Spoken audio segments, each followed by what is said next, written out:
मजेदार खबर आई है अमेरिका से। गोल्डन लिबर्टी टोकन क्या है और क्यों रिलीज किया गया है? नाम में कुछ बड़े गहरे राज छुपे हैं। नमस्कार, जय श्री राम। मैं हूं मंजरी अग्रवाल। स्वागत है आपका न्यूज़हॉलिक मंजरी में। गोल्डन लिबर्टी टोकन, तो जो पहली बात इसमें शब्द आता है वो आता है लिबर्टी। किससे चाहिए? डॉलर से। इसका मतलब है अमेरिकन गवर्नमेंट इस चीज को आइडेंटिफाई कर रही है कि डॉलर इज अ डूमिंग करेंसी। विश्व डॉलर से शिफ्ट कर रहा है एंड थैंक्स टू रशिया, क्योंकि उसको आपने बैन किया था। और डॉलर से फिर लोगों का विश्वास हट गया कि अगर हम कोई ऐसा काम करेंगे जो अमेरिका को पसंद नहीं आया तो हमारे करेंसी, हमारे एसेट सब कुछ फ्रीज हो जाएंगे। हम कुछ इंपोर्ट नहीं कर सकते, हम अपनी इकोनॉमी को नहीं चला सकते, हम अमेरिका के हाथ में होस्टेज हो जाएंगे अगर हमारे रिजर्व डॉलर में है, और हम मजबूर हो जाएंगे अमेरिका के हाथ में चलने के लिए, क्योंकि हमको खाने के लिए रोटी तो एटलीस्ट चाहिए, कोई तो इनकम होनी चाहिए। So the first crack down on this is India. कैसे किया हमने? हमने कहा गेहूं उगाओ ना अपना, जितनी जमीन है उतना होगा, बस। लोगों को खेती सिखानी शुरू कर दी, तो एक ये जो भूखों मरने वाला कॉन्सेप्ट था, खाना इंपोर्ट करने वाला कॉन्सेप्ट था, वो खत्म हो गया। और ये बहुत बड़ी लात थी, क्योंकि आप अगर खाने के मामले में आत्मनिर्भर हो जाएं तो आप जीवन मरण के प्रश्न से निकल आते हैं, बाकी चीजें मैनेज की जा सकती। ओके। दूसरी चीज रशिया ने एस्टेब्लिश कर ली कि उन्होंने पहले तो इंडिया रुपी को एक्सेप्ट कर लिया, अब अपने रूबल को चला रहे हैं। ठीक। तो ये चीजें धीरे धीरे अमेरिकन मार्केट से तक पहुंच रही हैं। और अभी दुनिया भर क्या कोशिश कर रहा है? हाँ, दुनिया ये कोशिश कर रही है कि भाई आपकी करेंसी की वैल्यू बेस हो असेट्स पे। गोल्ड हो सकता है, सिल्वर हो सकता है, हीरे मोती मानिक हो सकते हैं, रेयर अर्थ मिनरल हो सकता है, रबर हो सकता है, क्योंकि हर व्हीकल में रबर का टायर लगेगा। देखने में रबर बड़ी सिंपल सी चीज लग रही है, लेकिन है बड़ी इंपॉर्टेंट। दुनिया चलती है रबर पे। आपका एयरक्राफ्ट टेक ऑफ नहीं कर सकता, टायर में रबर नहीं है। लैंड नहीं कर सकता, टायर में रबर नहीं है। आपकी जीपें नहीं चल सकती, आपकी साइकिल नहीं चल सकती, आपकी ट्राई साइकिल नहीं चल सकती, क्योंकि टायर में रबर है। Rubber is a very essential quality and very underestimated too. तो अगर कोई अपनी करेंसी को रबर बेस करना चाह रहा है, yes they can. So commodity base currency का जमाना आ रहा है। कौन सी कमोडिटी है जिसके ऊपर डॉलर बेस है? ठीक। तो उन्होंने 2015 में लॉन्च किया था गोल्डन लिबर्टी टोकन। अब कॉइन नहीं, टोकन है ये। और इसको बाद में इसके सिल्वर मेडल्स भी है वो सब, लेकिन ये कॉमन अमेरिकन के लिए इसका भी कैच मैं बताऊंगी। तो ये आप क्या कर रहे हैं कि आप डॉलर दे करके ये टोकन खरीद रहे हैं। ओके। तो नेचुरली डॉलर दे करके आप टोकन खरीद रहे हैं, तो लिबर्टी आपको डॉलर से मिल रही है। तो अमेरिका में अमेरिकन डॉलर से लिबर्टी चाह रहे हैं। है ना मजेदार बात? मजेदार बात क्या है? ये टकर कार्लसन, कैरोलीन, सब लोग ये कह रहे हैं कि ये एक कॉमन अमेरिकन के लिए। अब कॉमन अमेरिकन एक टोकन $15,000 देकर के खरीद सकता है। ये 500 टोकन टकर कार्लसन ने खरीद लिए हैं। तो टकर कार्लसन जैसे कॉमन अमेरिकन कितने हैं, ये मैं जानना चाहती हूँ।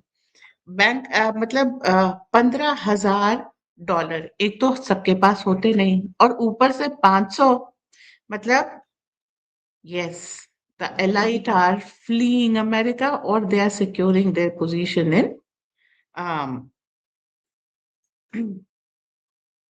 Golden tokens, golden liberty tokens. अच्छा, अभी क्या है, अगले महीने तक ये इन टोकन्स की कीमत $170,000 हो जाएगी। मतलब आपको इसमें रेस भी मिल रहा है, और ये बहुत तेजी से बढ़ रहे हैं। तो कैरोलाइन लीविट हो या टकर कार्लसन हो, जॉन एफ कैनेडी भी इन सब चीजों को शेयर कर रहे हैं। तो American elites are shifting to golden liberty tokens. America की हकीकत सामने आ रही है। जो डॉलर में इन्वेस्ट कर रहे हैं, मेरे ख्याल से उनको गोल्डन लिबर्टी टोकन पे शिफ्ट कर जाना चाहिए। Rest, I am not a financial expert to tell them what to do.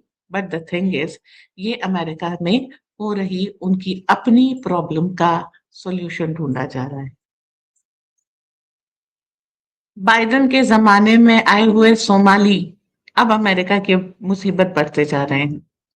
उनके लिए डे केयर सेंटर खुले हुए हैं और बहुत सारा पैसा दिया गया और अब अमेरिका में एक मैसिव ऑडिट चल रहा है कि किस तरीके से सोमाली लोगों के ऊपर जो पैसा खर्च किया गया था, वो आखिर गया कहाँ?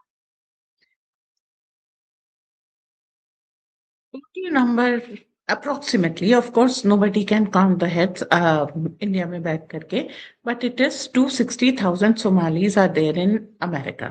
पहले अच्छी बात है, गोल्ड रिजर्व इन सब के लिए जाकर के सोमालिया को परेशान करो, उसको तबाह करो, उसके बाद सोमालियन इमिग्रेंट्स आकर के तुम्हारी इकोनॉमी तबाह करेंगे. So who enriched in this process is yet to be seen.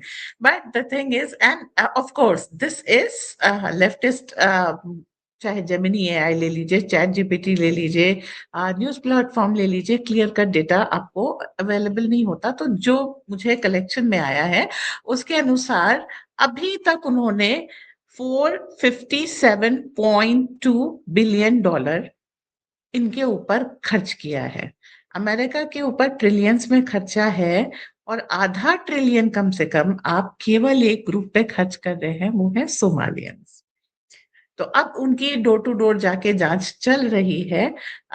अभी इस सेम पीरियड में और ये 2019 तक का फिगर है, उसके आगे का वो जल्दी दे नहीं रहे हैं।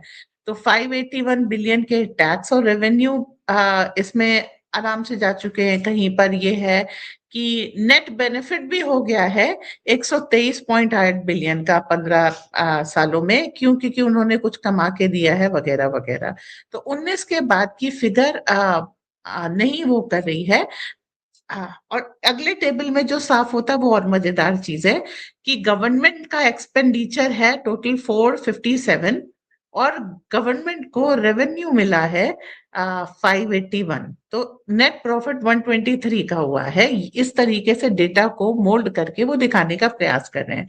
अब मेरा ये सवाल है कि अगर सोमालियंस के आने से अमेरिका को इतना ज्यादा फायदा हुआ है, तो भाई साहब ये बताइए मुझे कि डोर टू डोर जाकर के इस तरीके से वो कोशिश क्यों कर रहे हैं हर चीज को चेक करने के लिए कि कहाँ है। तो जो लेफ्ट आपको सरफेस के ऊपर रिपोर्ट दिखा रहा है और जो हकीकत में ऑन ग्राउंड रियलिटीज हैं, दोनों में बहुत अंतर है। बहरहाल इसको लेकर के अमेरिका में काफी बड़ा घमासान मचा हुआ है और जांच चल रही है। बाइडेन को उतना श्रेय दिया जा रहा है कि उन्होंने इन लोगों को ला करके रखा है, ओपन बॉर्डर्स रखे हैं, जिसके कारण सोमालियंस के आने में आसानी है।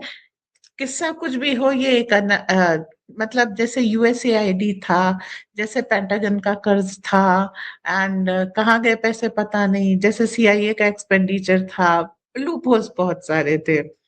ऐसे ही ये सोमालियंस का केस निकल रहा है, जिसकी हमारी कॉमन टर्म्स में हम कहते हैं ना लीपापोती करने का, वो बताया जा रहा है। जैसे हमारे यहाँ बताया जाता है ना बांग्लादेशी अच्छे हैं, उनके आने से देखिए हमारी इंडस्ट्रीज चल रही हैं, क्योंकि वो सस्ता वर्क फोर्स प्रोवाइड कर रहे हैं। इसलिए भारत को बांग्लादेशियों का ख्याल रखना चाहिए। They have a right to reside, they have right to education and blah blah blah.